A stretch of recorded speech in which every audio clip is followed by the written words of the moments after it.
another episode of Behind the Dreamers. I'm your host, Jennifer Loehding, and we are talking to the achievers, the creators, the magic makers, and the dreamers. These are our friends. These are your friends, and they are living the extraordinary. Well, I'm so excited about my guest today. We're going to be getting into the world of college athletics and the nuances of the recruitment process, guided by the insights of someone who has lived and breathed this dynamic environment for nearly 15 years. This individual has not only witnessed the highs and lows of the competitive field, but has also faced personal challenges that tested his resilience and determination. And so you guys are going to get to hear from him in just a few minutes. But before we do that, we need to do a quick shout out to our sponsor. This episode is brought to you by Walt Mills Productions. Need to add excitement to your YouTube videos or some expert hands for editing? Look no further. Walt Mills is the solution you've been searching for. Walt is not only your go-to guy for spicing up content, he's the force behind a thriving film production company with numerous titles in the pipeline. Always on the lookout for raw talent, Walt is eager to collaborate on film and internet productions. With a background deeply rooted in entertainment and promotion, Walt Mills leverages years of skills to give you the spotlight you deserve. Want to learn more about Walt and his work? Head on over to waltmillsproductions.net and let your content shine. All right. So with that, we get to meet our guest. This is going to be so excited. Meet Jared Zeidman, the author of Nail the Recruiting Process and a former full-time college athletic coach who made the bold decision to prioritize his health following a severe COVID-19 complication. Now as a consultant, Jared brings a wealth of experience to college coaches and high school athletes alike, aiming to build successful programs and navigate the recruitment landscape. So welcome to the show, Jared. I am so excited to have you here today. Thank you so much for having me, Jennifer. I appreciate it. Yeah, this is the only formality of this show. Now we get to have the real fun because I don't have to read anything any longer. So I'm excited. Great. All right. So let's jump into this because you are now coaching and helping potential athletes come into the college athletic space. And so tell us a little bit about, I know you've shared your journey and I kind of touched upon it, but tell us a little bit about how you got here and what you're doing. Sure. We'll do the algebra. An interesting college experience plus my real world experience plus COVID equals now is basically what I would say. So I actually went to college to be a sports broadcaster. That's what I wanted to do. I podcasted and wrote for several years after college, even through going to grad school on a scholarship where I was very lucky to begin working with an actual sports team. So I was kind of doing both things at the same time. Took a regular job and just realized how much I missed basketball and how much, even though I liked writing and doing the media stuff, it wasn't filling my cup the same way. So I got unbelievably lucky. And, everybody's journey, Jennifer, is a little different. Right. I would say my journey is definitely the silliest. I was literally playing pickup in my place of work with the women's basketball team at Union College. And about a week before the season started, they were like, hey, do you want to be a practice player for our team and maybe help coach? And I remember saying to one of them, that's definitely not how this works. I don't think that you just get to make that call. Hilariously, they asked the coach and I end up talking. That coach, Mary Ellen Burt, the winningest coach in the history of Union College, ends up being the most significant mentor of my life. And, flash forward 10 years later, I've gone from volunteer assistant to associate head coach. She let me be the standing head coach of the team for the final 3 years of her career, trying to grow me and take me to the next level. I was fortunate enough to get a D1 coaching job after that, working at Canisius University with another incredible mentor and friend in Sahar Nusebe.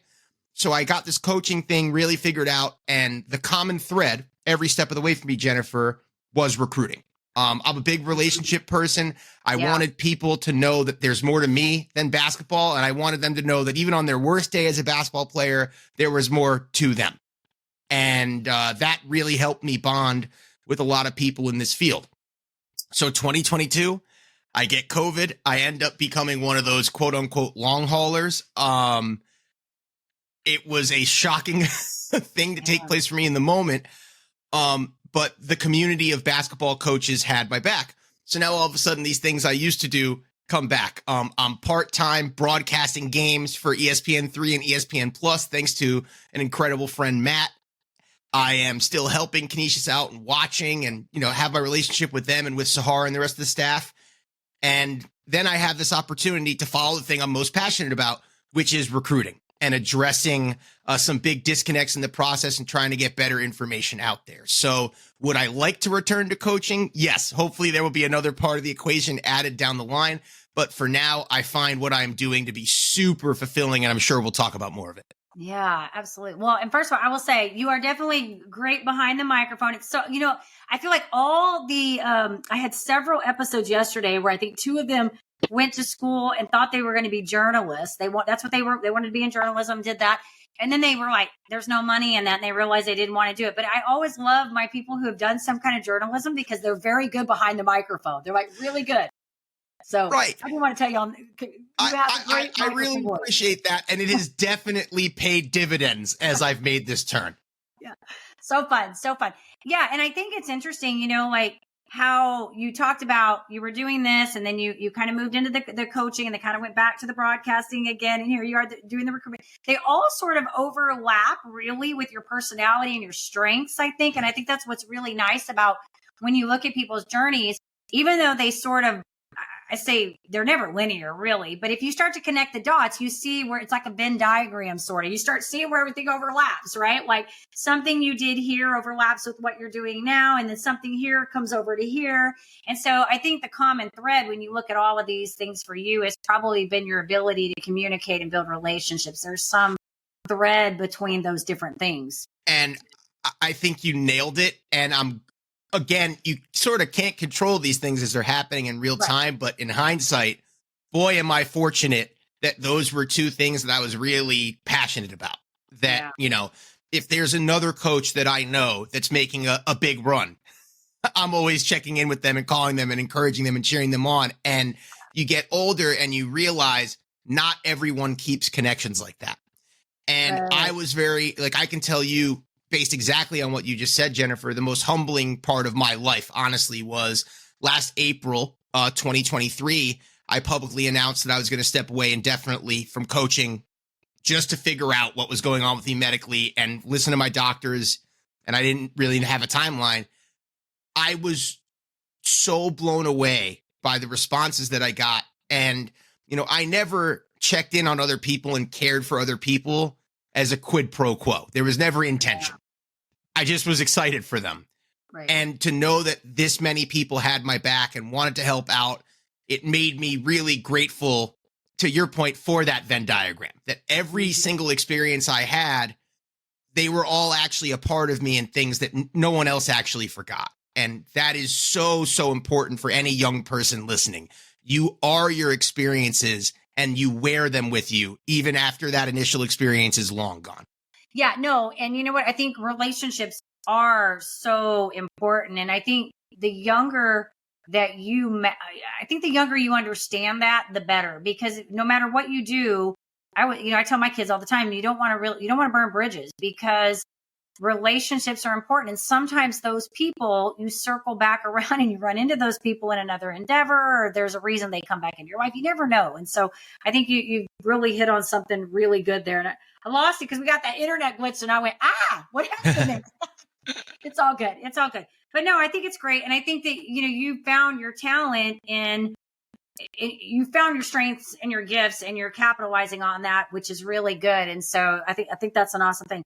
There was something I was going to mention. When we were talking about your health, when you said that you had to step down indefinitely, and I wanted to say something on that because not that I can say I understand what you were going through or that I can say I know how you feel, but I understand and can resonate with that when you've got something and you don't know when that end is going to be, when your health becomes your priority and you can't really think beyond getting better in that moment, right? Like that's the priority.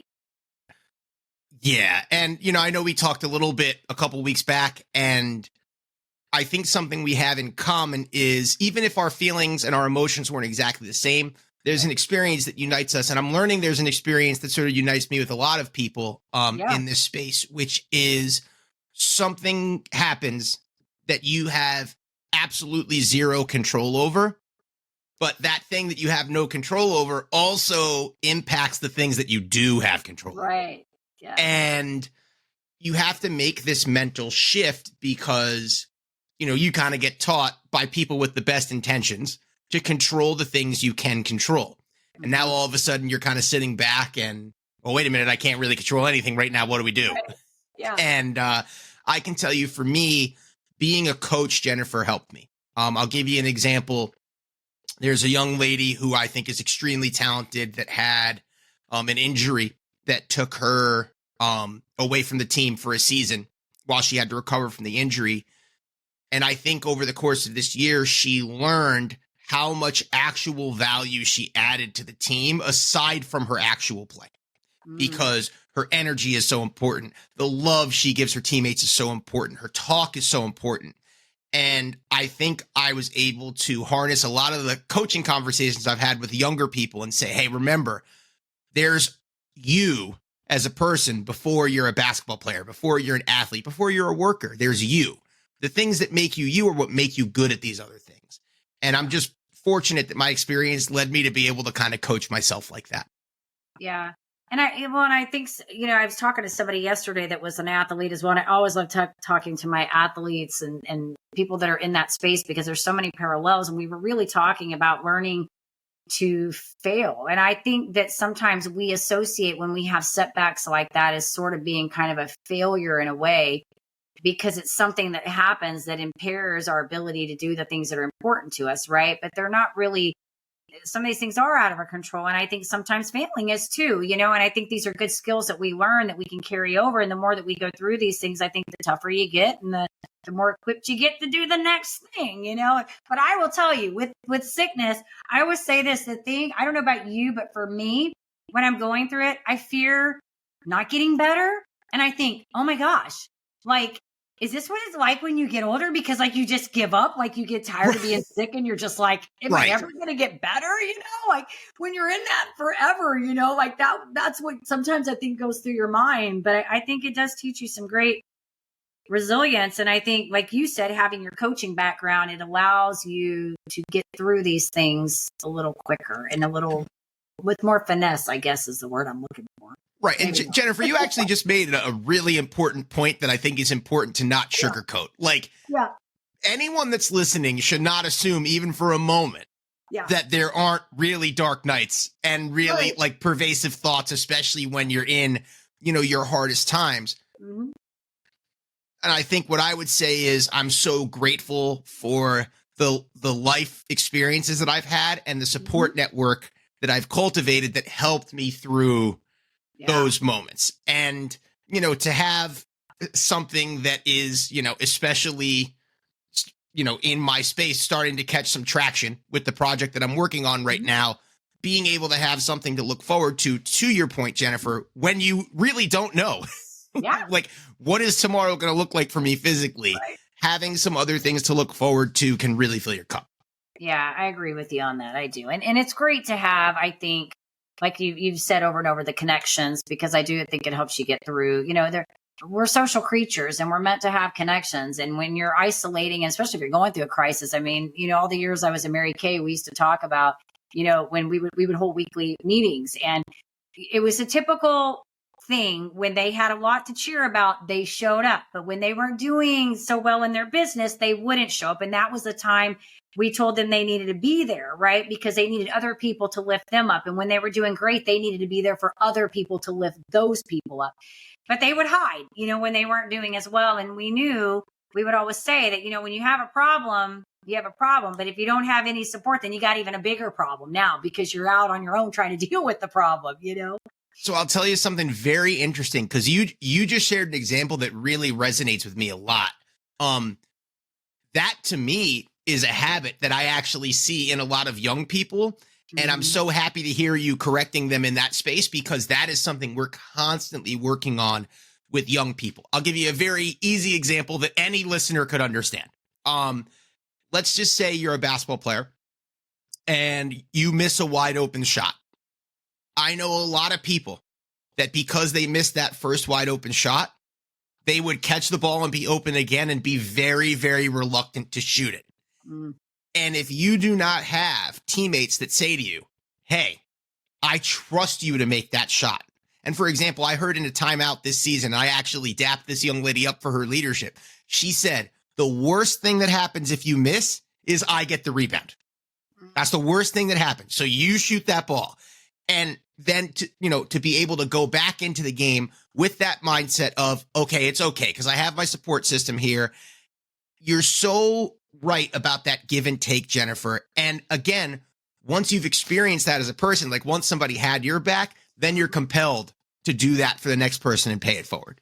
Right. It's good. Good. A lot of points there. Okay. So let's talk about this recruitment, what you're doing with your methodology, and you mentioned a project coming up. So maybe, I don't know if this all ties together. I'm going to let you kind of take away on this part, because I know you're excited about that.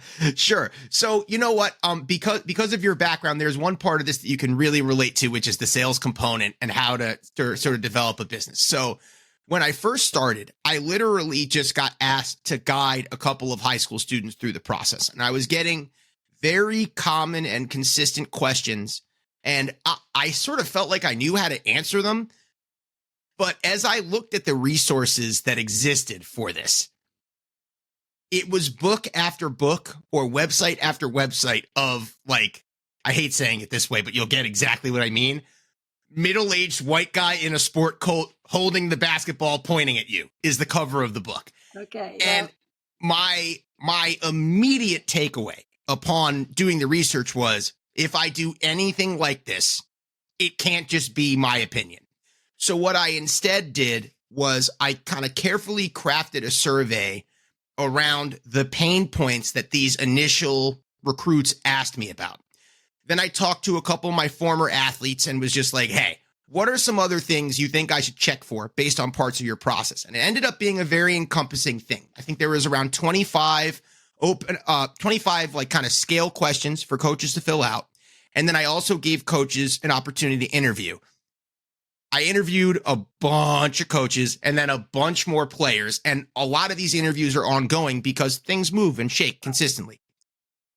And what I learned, Jennifer, was, as opposed to, like, we'll call it like typical political data where like half the country feels this way and the other half feels a different way, that is not how this process works. The coaches are sort of like a hive mind, and they're all encountering sort of the same problems. And the causation of those problems is really interesting. So that right off the bat, I got the data back and I immediately was like, I have to write a book about this. So I think the thing I'm most proud of, honestly, is with the physical limitations. I basically approached writing this book like it was a 6-month workout plan. So 45 minutes a day, we just chipped away. And then 6 months later, it was done. And I'm very excited about the book. It comes out on April 30th. That day is the day I got COVID 2 years ago. So it's a bit of a sort of vendetta day in my mind. I'm very excited about that. And advanced copies are now out, and I'm actually getting tremendous feedback from the high school coaching community and the college coaching community. And basically if I were to explain the data specifically, Jennifer, it isn't just about what college coaches want and how to do the right thing to get noticed. It's also a series of incredible advice and snippets from former college athletes about how you can best choose your correct fit and make sure you're finding the right place for you. So the piece of feedback I've gotten a lot that I just love is from former college athletes that say to me, I wish I had this. So what I'm now doing, thankfully, again, with that communication background, is I've got the book, which is the data that sort of explains my why. And if you kind of want to know how I do things the way I do, or why I do them, or what informs it, the book is a great start. It's super easy. It's accessible. I'm selling digital copies of it for $7. So really easy. And then if people wanted to work with me, I'm talking to players individually. I'm talking to full teams. I'm working with coaches on how to better prepare their young athletes for college, but I'm also helping them filter, because a huge part, and you know this from your life's work, a huge part about this is if you're stubborn about fit, you end up choosing the wrong fit. So I sometimes have, tougher conversations with people where I really want them to try to find the right thing, because that is also informed from the data. So that in a nutshell is what I'm up to. And I sort of, again, wanting to be a sports broadcaster, I feel like a journalist, because some of this stuff is definitely my opinions, but those opinions have been formed by raw data from the college coaching community. Entrepreneurs, are you ready to level up your leadership skills? Tune in now for an exclusive offer designed just for you. This is my time. Did you know 63% of consumers prefer businesses aligned with their values?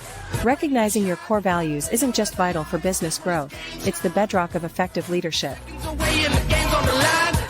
Whether you're a seasoned entrepreneur or an aspiring creator, identifying your core values is a key step in constructing the framework of a successful leader, enabling you to lead authentically, expand your business, and live life on your terms. Never settled on play, putting the kettle to flame.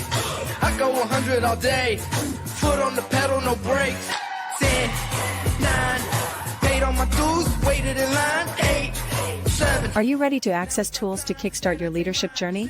Unlock a treasure trove of insights and get your free resources at www.linktree/Jennifer Loehding. Take that crucial first step toward realizing your leadership aspirations and elevate your leadership game today. Ready to shine, brighter than Yeah, I think what I keep hearing is the research that you've done, the surveying and all of that, which I think is so important. Sometimes it's hard, like when we're going out there and we're trying to get our message out there. It was like I was telling somebody, on a podcast that I was interviewing for. It's all of the work that I've been doing has kind of been, I haven't had quite the vernacular around it. Like I knew what it was that I was trying to do. And then I landed on some research and I'm getting certified in it right now, but it's kind of the science behind everything that I've been telling my clients. And so I'm excited about it, not because it's really any different than what I've been doing, but now there's like components behind it. So now when I get my people that are, science-based or need that factual information, I've got something that says, hey, here's the science behind why you're doing and why you should do what you do. And that's what you're doing in this book, is really saying, okay, I've talked to all these people. This is the universal problem, the things that they're going through. And here's things you can do to help make that easier for you. And so I like it. It's good. And to your point, specifically about the validation when you do it yourself, that's actually the biggest thing. I would say, rather than just give answers, I'm trying to empower young people to take more ownership and initiative in their own process so they can find the correct thing for themselves to experience what you just discussed, which is that validation of like, oh, I was right. Yeah. Like I was right about this. Yeah. It's like I was doing the right thing. I just didn't have the language where it's like, I'm telling you to do these things, but I know why I'm telling you to do them. I just don't have the right word for why you're doing it, And so, yes, there's that validation. I agree. But I think it's great when you do this. I had another gal that she's kind of a psychologist. She had like many years in psychology, and she talks about showing up, how it affects our interactions with other people. What you're doing, I'm doing, it's what we do every day. We have communication, but she studies kind of the science behind it. But she also, like you, goes out and actually polls people. And she did this whole questionnaire. And one of the things she asked, and I don't know, I'm not going to quote this because I don't know exactly how she said it, but the gist was she asked people if they thought before they went into a situation about what they were going to say before, if it was going to impact somebody else. And it was only 27% of people actually thought about, is my words how they're going to affect the person that I'm talking to? And which makes a difference in how we show up, right? Because it's not something we can always think about, but the more that we are mindful about our interactions and how we show up with other people and communicate, we get better at that communication with people. And so it was a really neat talk. But the point I was trying to make is that she was out doing the work. She was talking to people, asking the questions, getting the surveys, and she continues to do it. Well, and Jennifer, you actually just make an incredible point. There's a very specific leadership piece.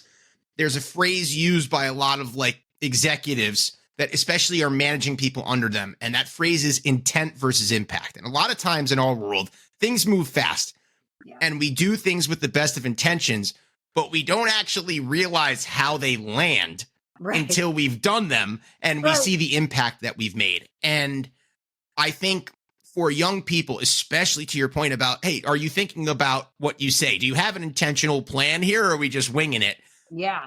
best of intentions, but they don't always realize the impact that they're making. And if we can get a few more people into that calculated space, it makes such a difference, because I would say also, as a college coach, the number one piece of feedback I get from players that I've coached is we did not realize how much you actually put into this, that like every piece of this was intentional and cultivated, and that like having done it, I've said the wrong thing in a locker room, particularly in my 20s. Like that was my figure it out hothead Jared phase.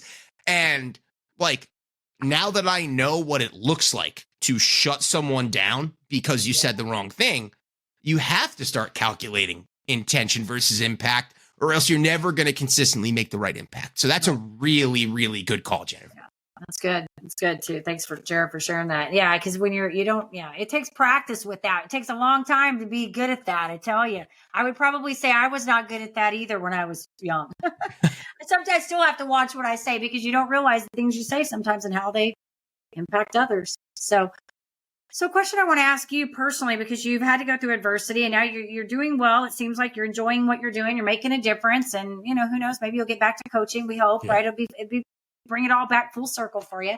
But I would love to know, from your perspective, what do you feel like you've learned the most about yourself in this journey? Probably a lot. If listening is your medium, you just missed me take a gigantic exhale and literally look in the sky for the 3 different directions and decide which one I'm going to go with. Loaded one. Yeah.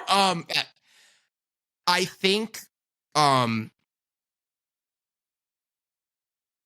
going to be very honest and open here, because some of this stuff is very fresh with me. It is easy to become cynical. Sometimes it's too easy. Yeah.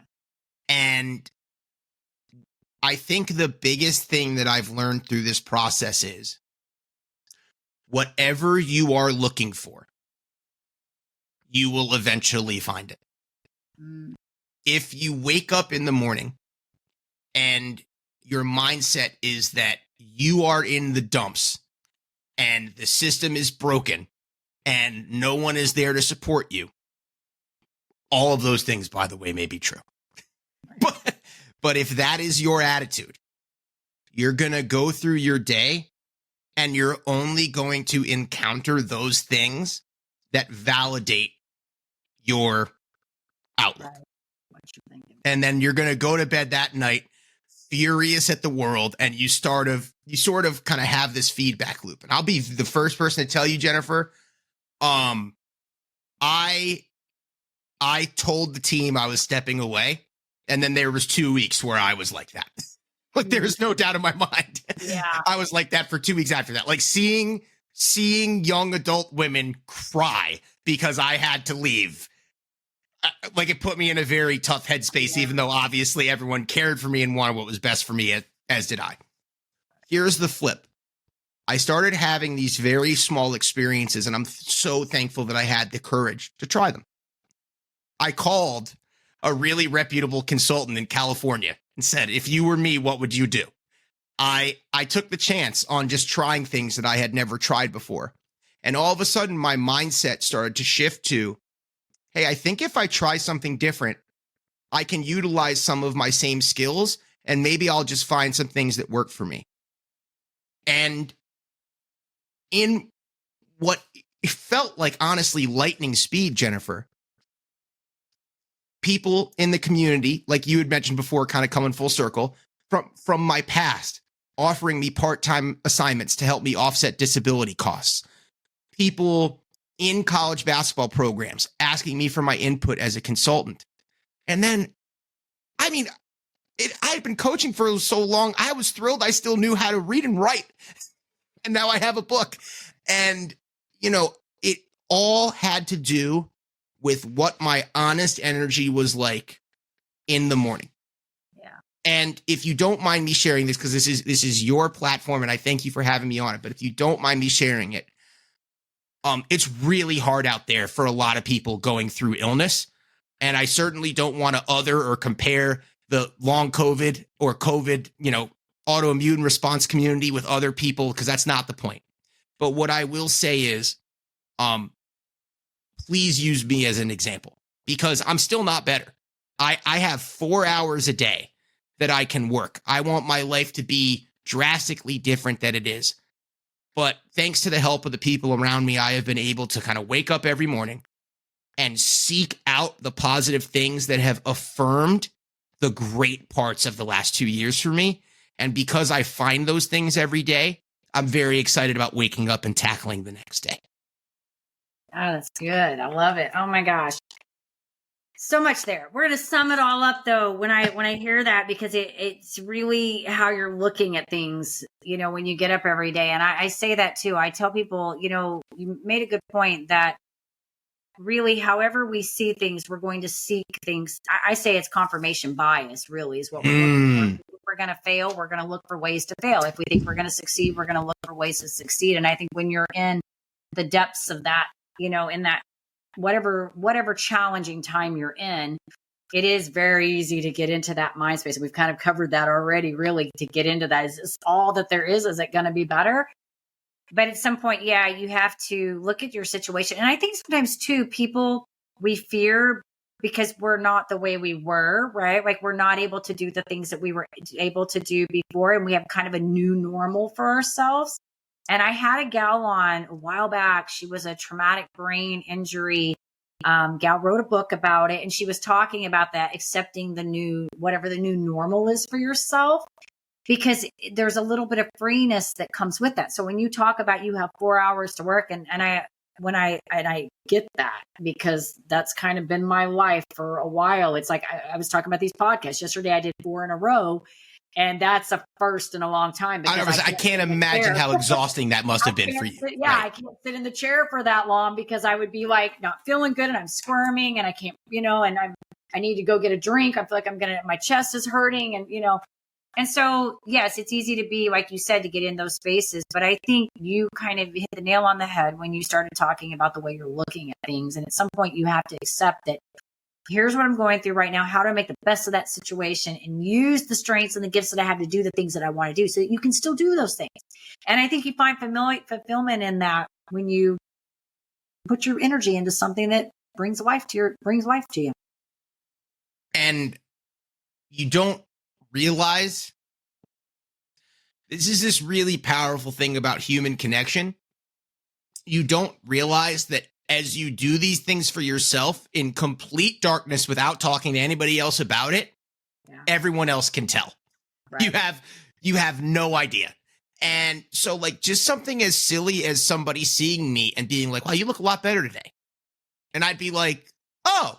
And then I would like kind of have a little daydream sequence about how, like, oh yeah, I actually strung together like 3 or 4 really good days. And, you know, to those that aren't there yet in their recovery journey, I hold out hope for you, and I want you to get there, and I'm thinking of you. And I just believe in that manifestation that you're talking about, Jennifer. And I've always, in a weird way, and I can say this to you because I think you'd get this.